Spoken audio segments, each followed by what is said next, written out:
Hello guys, good PM. Magluluto po tayo ng pork steak po ngayon. Ganap na siya ng konting tuyo. Ayan.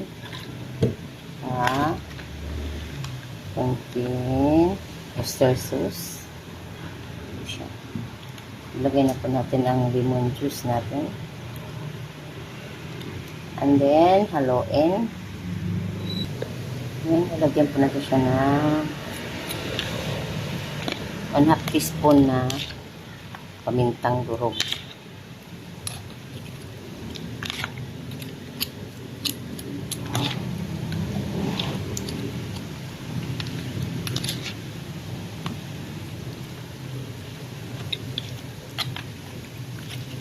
Marinate lang natin siya guys ng 1 hour bago natin siya iluto.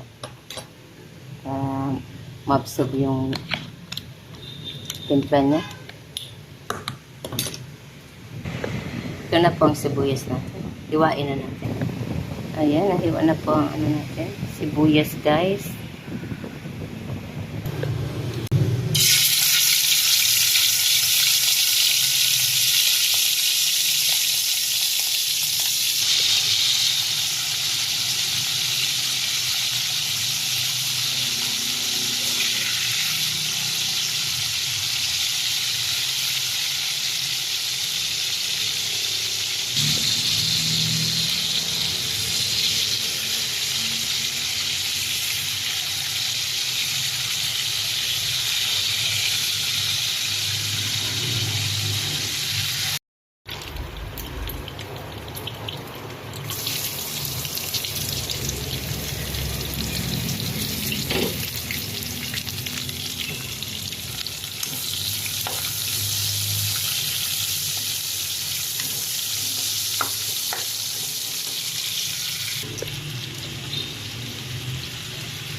Mag-add na lang po tayo guys ng 2 tablespoon na sugar.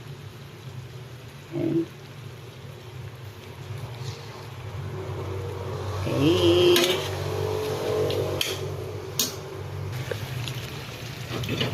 Finish na po guys ang pork steak natin. Pork steak ang recipe ko ngayon. Ayan. Thank you for watching guys. And God bless us all. Ito, ready to serve na po guys. Thank you for watching and God bless. Again and again and again.